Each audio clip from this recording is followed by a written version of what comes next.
Welcome to Creep Tales from Beyond Death. No tales from Neverland. Dedication.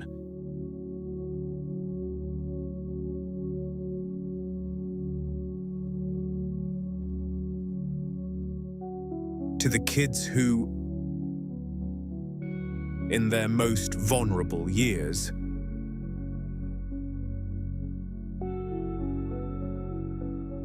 found themselves adrift in the storm of adult brutality.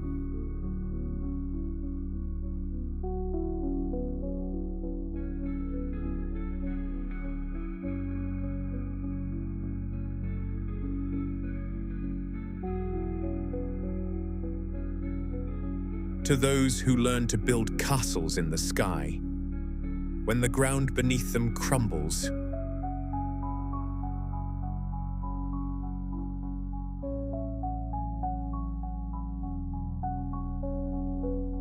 This story is for all the young, innocent eyes that have seen horrors that no child should ever have to comprehend.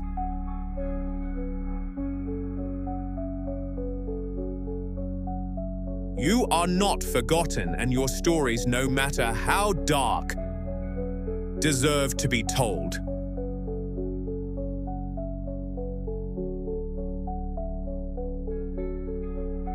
Chapter 1: The Gilded Cage.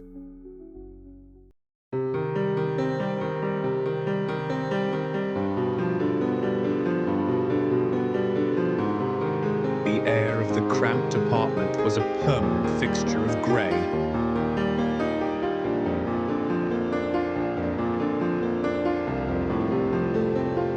It clung to the peeling wallpaper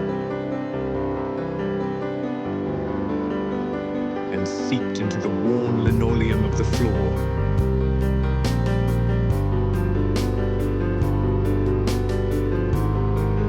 It settled on the furniture like a fine dust.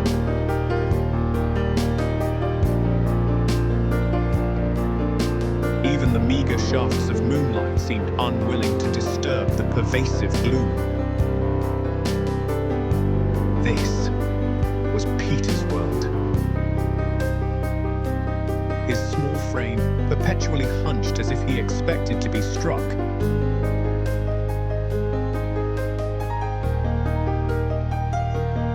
This mirrored the sagging and depressing build of their home.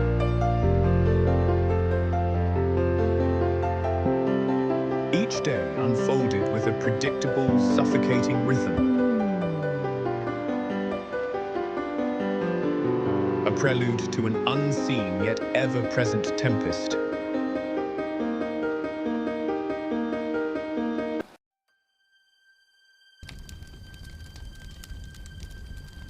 His father. That word, father.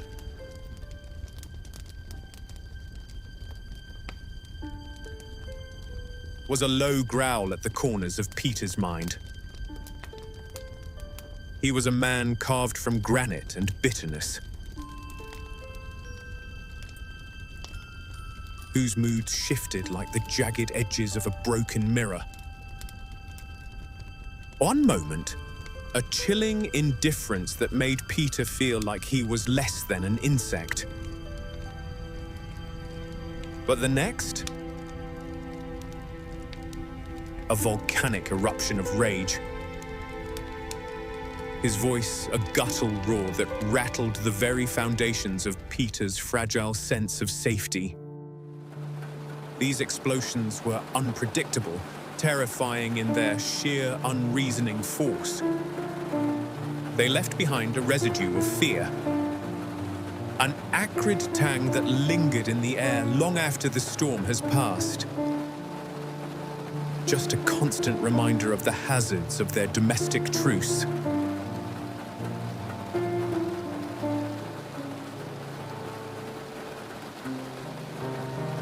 Peter learned to navigate these treacherous waters with the quiet determination of a shipwrecked sailor.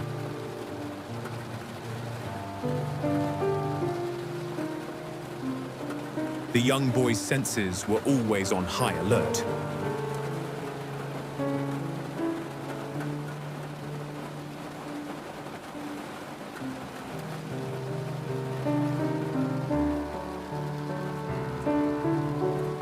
He was always scanning the horizon for the next oncoming squall. But in the eye of this domestic hurricane,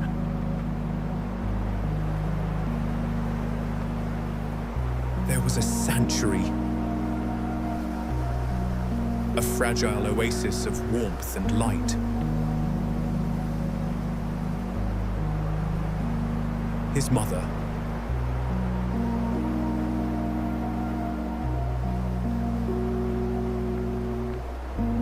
Her presence was a soft melody against the harsh dissonance of his father's temper.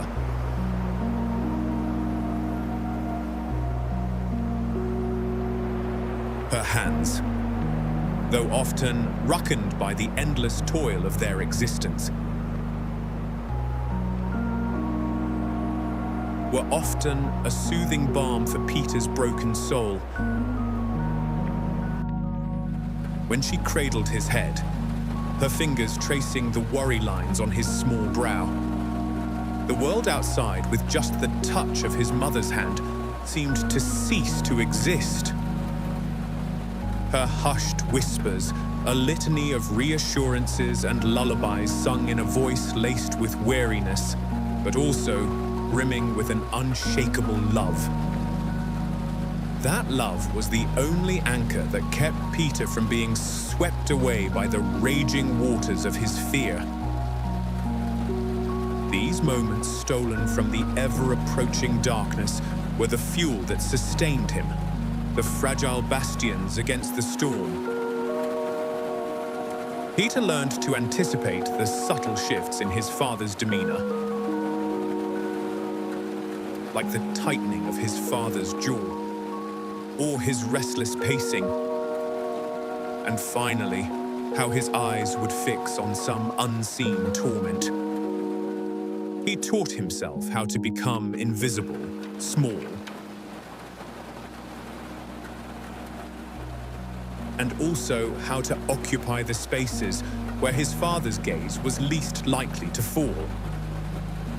He would retreat to the deepest corner of his small bed, pulling the sheet-like blanket up to his chin, his heart beating like a frantic drum against his ribs, hearing the muffled shouts and stomping from the living room. His mother's quiet interventions, a soft word here, a gentle touch there, were often met with dismissive grunts, or worse, an escalation of his father's fury, leaving her trembling and Peter with a knot of helpless dread and deep fear lingering in his chest. Yet, despite being in this oppressive shell, his mother cultivated a small but fierce garden of love. Her stories, whispered in the dark, painted pictures of vibrant landscapes far away from their grim reality. She spoke of stars that sang, of flowers that bloomed from laughter, and of heroes that fought not with strength, but courage and a gentle heart. These tales were more than mere bedtime stories.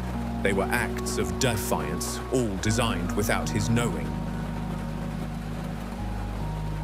to shield him from the harsh reality that would soon engulf them.